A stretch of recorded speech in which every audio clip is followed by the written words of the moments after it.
internet, and funnily enough, it is November. Halloween is over. There are 364 days to go till next Halloween. November being here means it is almost Christmas, and that means it is almost 24/15. Whoa!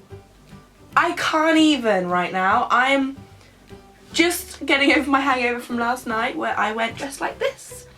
And I was Tatiana, I think it is Tatiana, which everyone found hilarious. For A Midsummer Night's Dream, I was the Queen of the Fairies. And I had blue eyes, which aren't normal, and neither was everything else. So you can see my hair is a little bit worse from wear because it has been Halloweenified. And I haven't brushed it out yet because hairbrushing, curly hair and hangovers just don't mix. I'm feeling better now, so I thought I'd do my wrap-up video for the month of October. The first book I read, The Best of Me, and I actually read this and I also went to see the movie of this month. The book was a bit meh, the movie was also a bit meh. Wasn't too sure on either of them. I did enjoy it, but I find Nicholas Sparks' book always the same, and they always have the white person thing of the sort of almost kissing but not quite, because kissing would be a bit risque. I didn't like it really, but you know, it was fine. It's a Nicholas Sparks novel, you can almost tell exactly what's going to happen. You can tell the ending's not going to be that happy. So yeah, not 100% sure how I felt about it. The book, there was a few changes in the film which I actually thought were better than some of the things in the book, but there was also some the other way. So they were both sort of, you know, readable and watchable, but I wouldn't, you know, reread it ever probably, and I will buy the film when it's like £4 in HMV as opposed to when it first comes out. I then read the second book in the Hush Hush quadruplet. Anyway, I'm still, again, I'm not sure how I feel about these. I think I'm enjoying them. I said I'd read all of these this month, but I only read this one. I've got 2 more left. I feel like I have to be in the right space to read books like this, and this month I just haven't been. The next book I read was a reread, and it's actually now been retitled to Love, Rosie for the film, but it was Where Rainbows End. This was, when I was little, one of my favourite books. I say little, probably about the age of 13, which is about almost 7 years ago now. And you can see this is my original copy, and it's really battered, and it's obviously been read. I think I also read this book 5 times now maybe, and I still loved it. I got very emotional reading this because really long stretch of time I enjoyed it. It's probably still in my top 25 favourite books, which doesn't sound that impressive, but when you think about all the books I've read, it is quite impressive. But the reason it got me a bit like, damn, they turned 21, and my best friend's turning 21 in about 4 months, and I suddenly realised no idea what to do for her birthday. So that made me panic a bit, and always made me really sad because the 21's, you know, 18 you're still a teenager, 21 is like you're an adult. But I loved the story, and I also really loved the movie because I saw the movie for this as well, which is one of the reasons I reread it. It's quite different, in fact in parts it's very different. With me and my friend who I went to see it with, spent the whole time seeing it, watching it, and we did cry. I cried a lot. I went with a male friend as well. He cried. I'm not going to tell you his name because he was like, if anybody else, I didn't go and see it. I went to see Teenage Mutant Ninja Turtles, and I was like, okay, good for you. But I really did enjoy this. Both rereading it, it's still probably one of my favourite books, even after all this time. The film, Lily Collins and Sam Claflin, the hot one from the Hunger Games, were really, really good. Their chemistry was superb. I really, really loved their Rosie-Alex relationship. It was really nice. Even though they changed a lot from the book, it was still tangible and it was so believable, and I really, really loved it. The next book I read, I actually started last month, but I finished. A Monster Calls by Patrick Ness. I loved this. It wasn't what I was expecting. I wanted to finish it Halloween month, but it wasn't what I was expecting. I was expecting a book about monsters, and the illustrations are fantastic, and I just love the illustrations. They're just brilliant. This book, I can't really fault this book. It was actually heart-wrenching. I read it thinking it was going to be about monsters, because I know Patrick Ness, and I know it was started by, I'm going to butcher his name, Sibian Dowd, who wrote A Swift Pure Cry, which also, it made me cry a lot when I was little. I couldn't get over how sad it was. I'm little. I think I read it a couple of years ago, but when I was younger, sort of high school Grace, opposed to university Grace.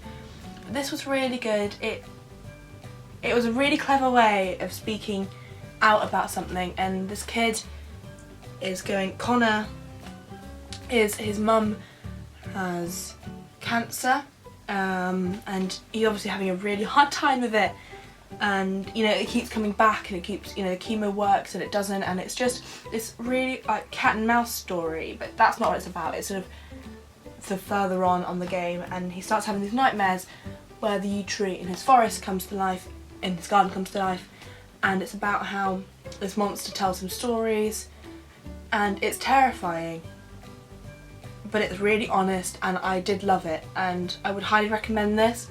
But I would get this version, not the version without illustrations, because to me, part of the joy of this book was the illustrations. I think without the illustration it may have just been average, but the illustrations to me made it. So yeah, I love this. 5 out of 5 stars. I think I gave some Goodreads, maybe 4, but well worth reading. The next book I read, I haven't actually got the book with me, but I have got the sleeve. I read this over 2 days, because I had a really long train journey, so I went home, and this was A Great and Terrible Beauty by Libba Bray. I don't know why I haven't read this before.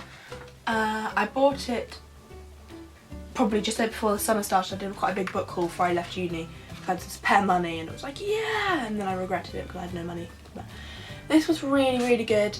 I read it really quickly. It wasn't what I was expecting. I don't know what I was expecting. I did really enjoy it, and I will be rereading the other ones, but they won't be for a while. Really enjoyed this. You know, I think I'm gonna give it 4 or 5 out of stars on Goodreads. I thought this was fantastic, and I can't really fault it. The only fault I could give it, I think I'd have enjoyed it a lot more 3 years ago when I was sort of in high school, or secondary school in the UK. 16, 17-year-old Grace would have liked it a lot more than 19-year-old Grace did, and that's my only fault, because I can't really fault it, and that's not really a fault, that's just me not reading it at the right stage of my life. The final book I read and completed was A Little in Love by Susan Fletcher. I read this in one morning, and it's the story of Eponine Thénardier and her life. I don't really like reading books like this, like I usually steer clear of them. The reason I read it was because Eponine is probably one of my favourite fictional characters, and she has been since the first time I saw the musical, since I read the book, since I saw the movie, since, you know, all the other times I've seen the musical. She has stayed one of my favourite characters, which is quite a feat, and I wanted to name my child at one point Eponine. My mum said no. Apparently it's going to be cruel, but Epi, how cute would... No. But I think she's one of my favourite characters, and at one point when I was a little younger I hated Cosette, but that's by the by. But you know, Cosette did nothing wrong at all, you know.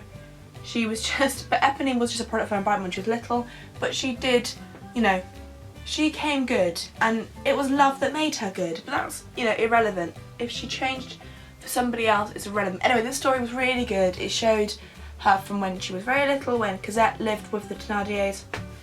If you haven't seen Les Mis, I'd stop, because this is going to be spoilery for Les Mis, but not spoilery for the book, to when, you know, you see Eponine at the barricades, what happens there. It's about how she writes herself, and I'm a massive...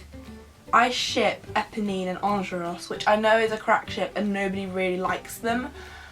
It's very, very few, because most people ship Granatier and Enjolras, but I've always liked them together. And I think if it hadn't been, if the barricades had worked and everybody had gone home, I think Eponine would have got over Marius, and I think it could have worked. But that's by the by. And I usually read, if I'm going to read something about them, I tend to read fan fiction about them. Oh, this is bad. I'm a fan fiction reader. Sorry, I think fan fiction is fantastic. Yay, Grace. Oh wow, yeah.